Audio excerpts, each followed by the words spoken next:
Miriam's hands were rough from years of scrubbing toilet floors, but she never complained. She worked tirelessly, sweeping, mopping, and scrubbing in office buildings, doing whatever it took to provide for her only daughter, Sandra. She had raised Sandra alone after her father, Mr. Desmond, abandoned them before she was ever born. But instead of appreciating her mother's sacrifice, Sandra resented her. At 17, she was tired of being poor. She hated wearing second-hand clothes, eating plain foods, and living in a cramped one-room apartment in a run-down neighborhood. She envied her classmates who carried expensive handbags, wore designer shoes, and boasted about vacations abroad. Every time she walked past a mirror, she felt disgusted. I wasn't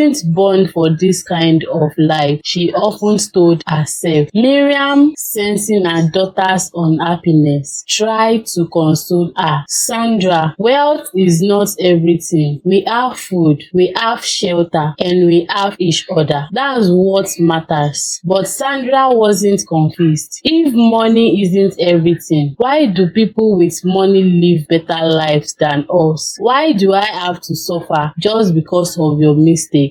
Miriam flinched. She had expected gratitude, not blame. One afternoon, everything changed. Sandra overheard a conversation between two neighbors, gossiping about her father. Did you hear? Mr. Desmond just bought another mansion. That man is richer than ever, one woman said. Imagine, and to think he has a daughter living in this condition, the other replied. Sandra's heart pounded. A mansion richer than ever? She had always assumed her father was just a reckless man who disappeared. But now she realized he had been cheated out of the luxurious life she deserved. That night, she confronted her mother. Why didn't you tell me my father is rich? She demanded. Miriam hesitated. Because wealth doesn't make someone a good person. He abandoned us, Sandra. He never wanted us. But he has money, Sandra snapped. And I deserve to live better than this. I'm going to find him. Miriam's eyes filled with pain. You don't know what you are doing, my child. But Sandra had already made up her mind. The next day, Sandra tracked down Mr. Desmond's office and waited outside. She had memorized his face from her old photograph her mother kept hidden. When he finally stepped out,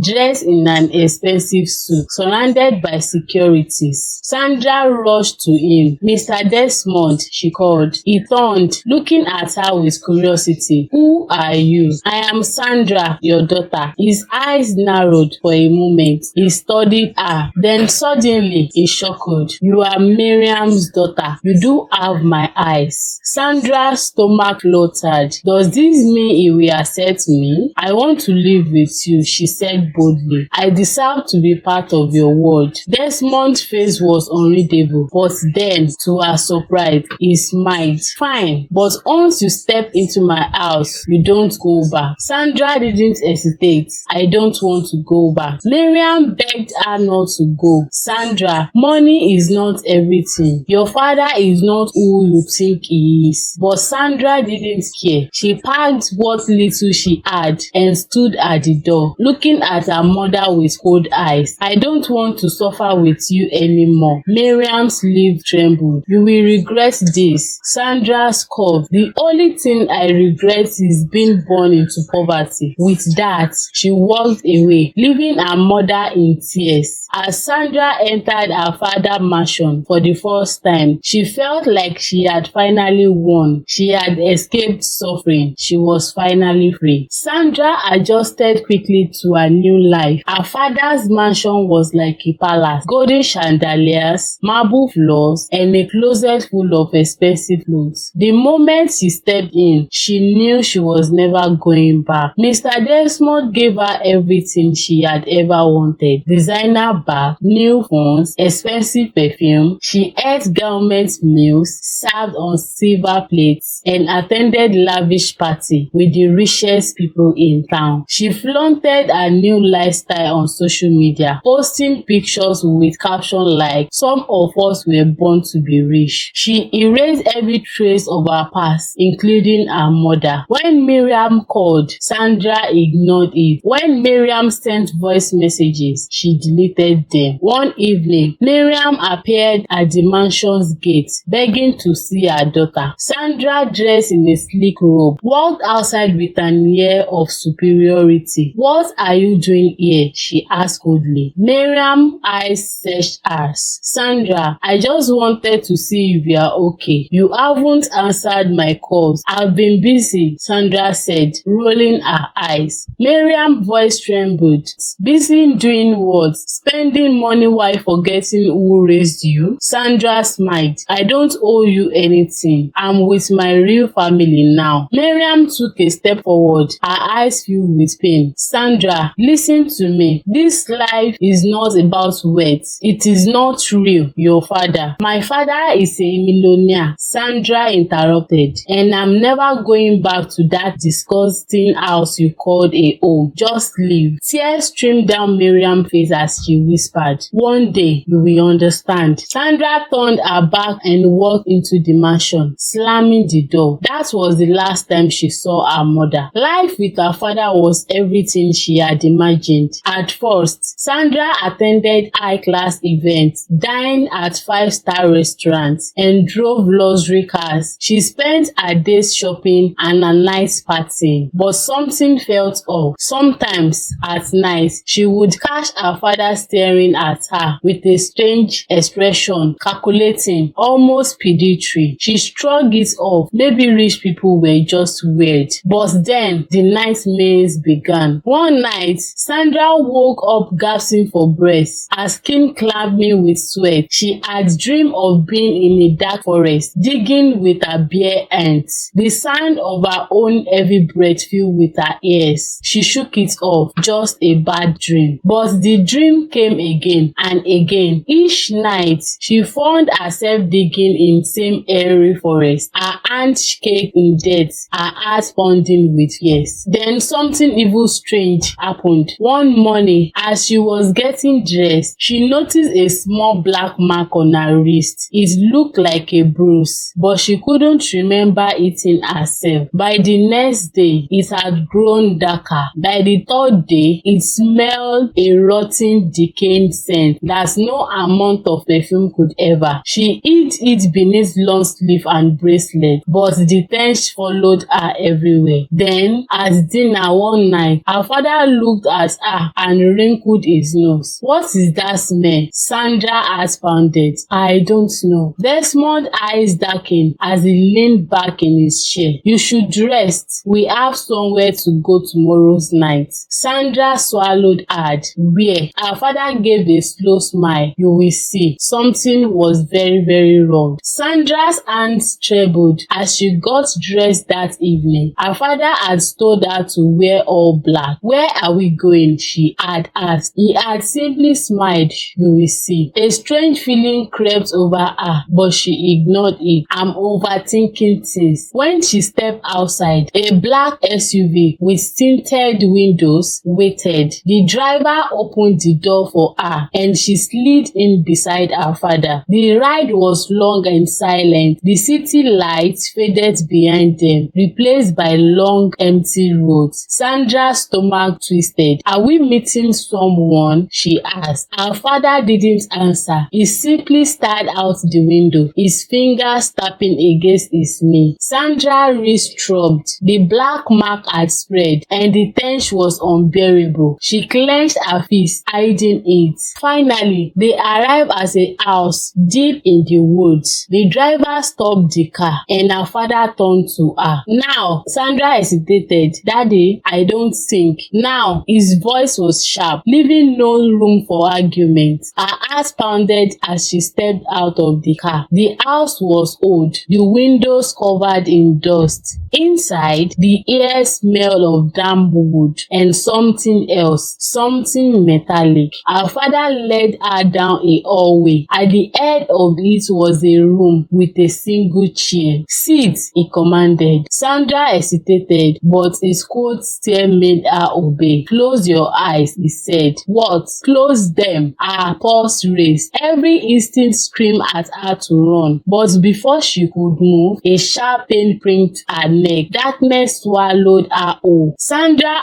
eyes fluttered open. She was back in her father's mansion, lying in her bed. Had it all been a dream? Had it all been a dream? But something was different. The room felt colder. The air felt heavy. She sat up. The black mark on her wrist had spread past her elbow. The smell had worsened. Then she heard it. A whisper, low, faint, like someone breathing right behind her. She turned sharply. Nothing. The whispers grew louder. Sandra covered her ears. "Stop!" she screamed. The room fell silent. Then her reflection in the mirror moved. Sandra gasped. She hadn't moved, but her reflection had. Her mirror self smiled, and then it whispered, "You should not have come here." Sandra's scream rippled through the air. From that night on, the nightmare became unbearable. She was back in the forest, digging. Her hands were blistered and bleeding, but she couldn't stop. A voice whispered, "Deeper, deeper." And then she saw it, a coffin, her own name carved into the wood. Sandra woke up screaming, drenched in sweat. The stench of rotting flesh filled her nose. She ran to the bedroom and gasped. Her wrist, now fully decayed, was crawling with maggots. She scrubbed her teeth furiously, but the skin peeled, revealing raw, blackened flesh. Her body was rotting. She stumbled back, heart racing. What is happening to me? Her father rejects her. Desperate. What is happening to me? Sandra ran to her father's office, clutching her decaying wrist. "Dad, please, something is wrong with me," she cried. Mr. Desmond turned in his chair and stared, his face twisted in disgust. "What? Is that Tesh?" he snapped. "Dad, please, help me," he recoiled. "Get away from me." Tears streamed down Sandra's face. "But you are my father." Desmond's expression was cold. "I don't know what you've done, but I won't have this filthy in my house." Sandra's breath caught in her throat.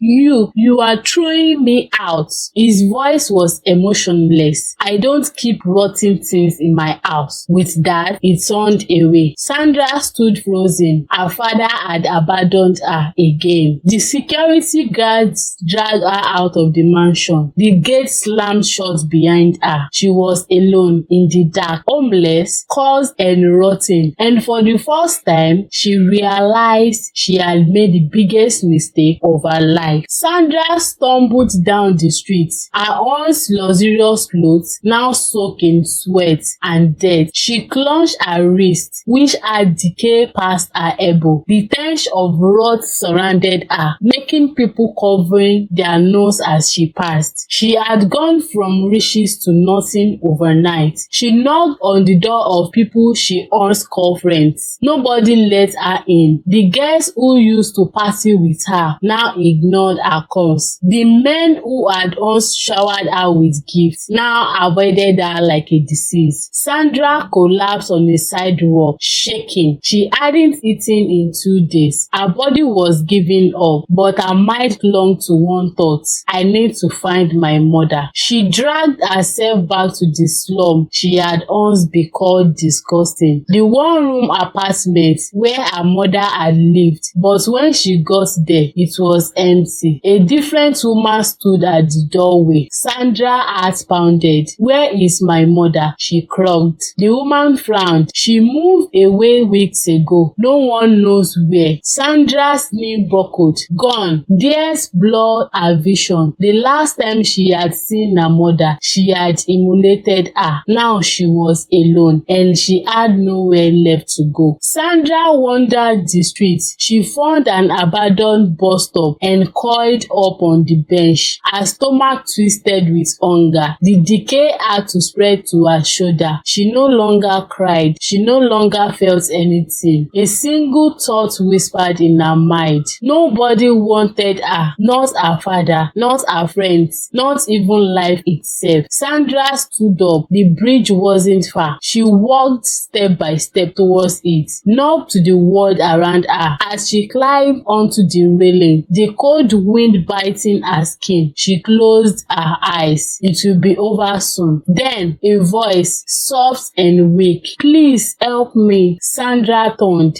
A blind, disabled woman sat on the ground nearby, struggling to pick up a falling bowl of coins. Sandra hesitated. Why should she care? She was about to die. Was something pulled at her? She stepped down and picked up the bowl, placing it in the woman's lap. The woman smiled. Thank you. God bless you. This woman, blind, crippled, and alone, still wanted to live. A shameless sob escaped her lips. What was she doing? Had she really fallen so low that she was ready to throw everything away? Sandra collapsed to the ground, weeping. Then darkness. Sandra jotted awake. She gasped, sitting in a familiar small cramped room. The walls, the furniture, everything was the same. She was back in her mother's house. She looked down at her wrist, perfect, healthy, and clean. Her heart pounded. Had it all been a dream, a vision, a warning? Then she heard movement. Miriam stepped into the room, her face full of concern. Sandra, you are awake. Tears spilled down Sandra's face. She had been given another chance, a chance to make things right. Sandra sat frozen on the mattress, her mind racing. She touched her wrist. No decay, no taste. The room smelled like home, not rot. She wasn't starving. She wasn't homeless. She was back. Her mother stood near the door, watching her with cautious eyes. You were tossing and turning in your sleep, Miriam said softly. Are you okay? Sandra's lip trembled. She had mocked this woman, abandoned her. Yet here she was, still caring for her. Tears rolled down Sandra's cheek. Mom, Miriam frowned. Sandra, what is wrong? Sandra fell to her knees. I'm sorry. Miriam stiffened. I was blind, Mom. Sandra sobbed. I thought money was everything. I thought Dad's world was better, but it wasn't. I should never have left you. Miriam stood still, her face unreadable. Sandra's breath itched. What if it was too late? What if her mother would never forgive her? Then suddenly, warm arms wrapped around her. Miriam was hugging her. Sandra clung to her, sobbing harder. I forgive you, Miriam whispered. Sandra shook her head. I don't deserve it. You are my daughter. Always love you. Sandra had ached. The unconditional love she had thrown away was right here. It had always been here. She had chased wealth and lost everything. But here, in her mother's arm, she had found true riches. The nightmare never returned. Sandra took a job cleaning toilets beside her mother. It wasn't glamorous. It wasn't luxurious. But for the first time, Sandra felt proud of herself. One evening, after a